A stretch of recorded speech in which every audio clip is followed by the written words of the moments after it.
of Architecture and Civil Engineering, but I'm also currently a Liverhome Trust Research Fellow. And this project is sort of situated within that fellowship. And at Bath, we do research on smart systems, smart technologies, predominantly in terms of lab-based work, but also field studies, user studies, and also as living lab demonstrators. And what this fellowship allows me to do is actually take a step back from how we've done what we've done to look at some of the socially integrated aspects of the work, but also that has issues of political connotation, so aspects of standardization and regulations and so on. So just to give you a background, this is where this work is contextualized.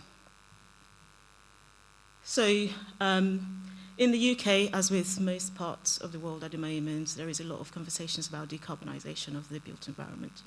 And we now have a net zero target for buildings to achieve sort of near net zero. The definitions keep changing. It started with near net zero. Now it's called near net zero, and I don't know, the goalposts will probably shift again in the UK, but there's a target to achieve that by 2030. And looking at this graph, you can sort of start to see the nature of the challenge, really, that we have new builds that are sort of doing okay in terms of EPC performance, grid C and below or above, depending on how you look at it.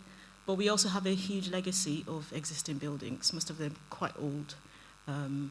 We have a registration system called listed buildings, which means that buildings that were built ages ago that are very difficult to retrofit because you don't want to damage the buildings and the character of the buildings, but you also don't want to damage how the building behaves structurally and so on. So that's one of the issues about that. The other issue is that most of the standards towards net zero tend to deal with new buildings, and there's very little for the existing building stock. We have peculiarities such as this, which is basically that depending on what part of the UK you are, housing profile tends to vary, and the performance tends to vary as well. And we also have strange issues with things like tenure affecting performance. So if you live in if you're a social tenant or have a social landlord, you are more likely to live in a better performing building compared to if you own your own home. And so there are lots of interesting social dynamics that are going on within the building. So this project then started to think that, okay, we clearly have lagging performance in buildings, particularly in this case in homes. Some of them have to do with the typology of the home. Some of them have to do with whether they're new or when they're built. Some of them have to do what kind of tenure they are. And there's so many complications and complexities around that. That means that it's not so much a matter of saying, okay, let's just install technology and that solves all the problems. So we need to understand the dynamics. And this is where this project starts to look at. And then the other aspect of it is what is called the performance gap that I'm sure we're all quite familiar with. And this, there's a lot of publications on design performance gaps, and these two are probably some of my favorite on this subject. And the diagram here shows the outline RIBA plan of work, which is the design process for delivering buildings. And it shows that the performance gap actually originates from the concept design stage and translates to the occupancy phases. But this diagram here is even more insightful, and again, it starts to show that some of the issues starts right from the regulations itself, so the standards that we have to comply to from the design stage actually introduces some of these performance errors, and then is exacerbated through the design modeling and the performance modeling that informs how we specify insulation, thickness of walls, and so on, as well as the building systems. And by the time we get to the occupancy stage, we then introduce a dynamic performance gap, because we're all different, right? We know that we all use our houses differently. There is no one-size-fits-all approach to how we all live in our homes and how we use our systems within our homes. and so on. So, the literature on performance gap basically said, okay, get the design right, and you're probably going to be fine if you have a good contractor and they build it to your design specifications. But if we look at this diagram, it starts to become clearer that there are different types of performance issues that happen. They are introduced at different stages of the process, and how you approach them needs to be different. Okay, so then we started to move into post-occupancy evaluation. So as I said, there's lots of aspects to this study. And the BS 4101, the latest version, 2022, I think, yeah, sort of broke down in a lot of detail what we should be doing in terms of building performance monitoring. And the idea is that we need to actually come up with better standards and better design practices. But the problem is not so much that we don't know how to design or we don't know how to build, but we don't have the evidence base that informs the underlying premise behind how we design and how we build. So one of the key things within the framework of building performance monitoring is that you have to integrate qualitative and quantitative data. You have to look at it within the context of the quality of the design and construction. I'm just going to run through this because I don't know where I am in terms of time. And it's not just about understanding performance gaps. You have to you have to bring in the qualitative aspects, like I said, which predominantly centers around the occupants of the building, and again in this context, the home. And it's about how that occupant, either their behaviors, their lifestyles, their habits, their preferences, their needs, their requirements, informs the dynamic performance of the building. And the whole objective is that we make sure that there's a loop that happens as part of that process that feeds back into our standards and regulations. So it doesn't really work if you have your building managers collecting all this data from their building management systems, and using it within their own local setting to optimize their consumption and their costs, but not really feeding that back into the policy making and the standardization process. And the last concept is the concept of the smart home. And again, we're all probably quite familiar with this as well.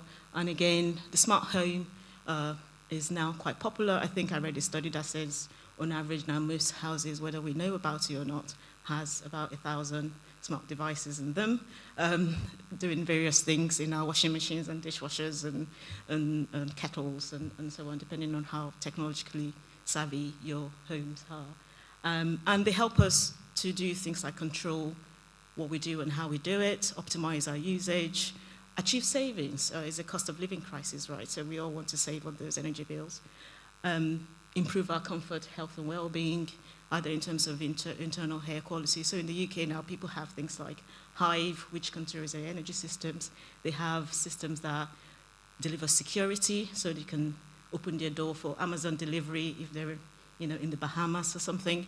And, so they can regulate the temperature so that if you're coming home from work, is sort of at the optimal temperature by the time you get home, and so on. But the key thing for me is the last point, which is about the information that we can, the potential information that we can generate from these systems to then input into our performance monitoring process. So there's a gap there that we sort of look at the smart systems in one way, and our standardization and our addressing performance issues separately, but we could, in theory, sort of combine them and say, okay, if people are installing the smart systems anyway, can we integrate them in such a way that we can then create that feedback loop? And the challenge, of course, is that there are 29 million homes in the UK. Majority of those homes is like getting vaccinated. You need a critical mass in terms of vaccination for it to work. And it's the same way with smart systems, you need that critical mass in terms of the number of people adopting it for the information to be useful or relevant. And Hugh, as I mentioned in the paper, talks about carrot, stick, and tambourine approach. In the UK, the government, I can say, have probably tried all of this to very limited effect. So scalability is the key word there. We needed to scale up. So that's what we're hypothesizing, that who and what needs to happen, and this study then predominantly focused on households. It was a grounded methodology approach. I should say that this project is very early stages, so like I said, it's all about smart systems, and this is what we did at the very early stages of the project. And we followed this sort of grounded methodological approach, which basically means that you continue the cycles of methodology until you reach some theoretical or data saturation. And this cycle is now complete, but this paper is situated right at the top. So the other thing I should say about the study is that a nationally representative sample was important because of that question of scalability. We couldn't just sort of say we went out and interviewed or surveyed 50 people. We had to get a profile that covered the whole nation as defined by the ONS, Office of National Statistics, and the ACON classification system. So that was very critical, and that's how we calculated the target, and we ended up with a close to natural, well, actually a nationally representative sample of 972 participants in the survey, which we then validated using a telephone survey to make sure that we didn't have any digital bias in the data, because these were online surveys. So a full profile of the sample is in the paper, but I've just put this up just so to show you how they sort of aligned. And importantly, to the right-hand side, talking about distribution earlier, that skew is actually within the profile, because now in the UK, we now have low occupancy households as a trend. So that skew is fine within the profile of a representative sample. Okay, so just some brief findings on this. The first thing is that, so I've talked about performance gap being an issue. There's been lots of literature about it, and it's quite widely recognized and accepted. But the question was, do the households themselves recognize this gap in their day-to-day lives? And the data showed that yes, they do, but they sort of represent it in the context of my house is too cold in the winter, it's too hot in the summer, it's noisy, I can't open my windows, and that kind of stuff. So there is a performance gap, and the people in the houses know it. Okay, so it sort of closes the intellectual gap there. The other thing we found is that there is high awareness of smart systems generally. We even asked if it's a, oh gosh, I'm running out of time. If they're aware of the potential for using smart systems for performance monitoring, which is slightly the next step up, right?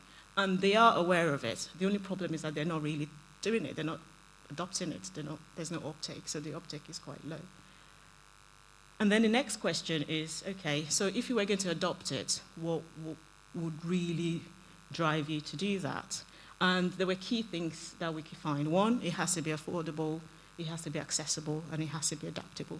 People don't like things sticking out of their homes. They don't want to see wires everywhere. They don't want to, people spend a lot of time making their homes look a certain way, and the last thing they want is somebody like me, a researcher, plugging things and upsetting the makeup of their home. So it has to fit within the general lifestyle.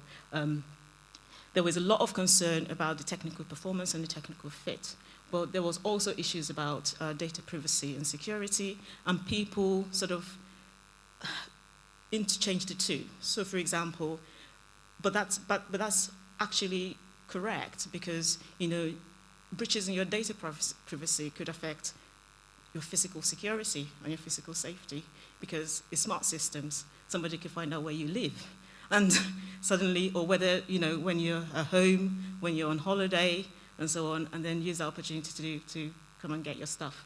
So people recognize those issues, and it's one of the concerns that they have.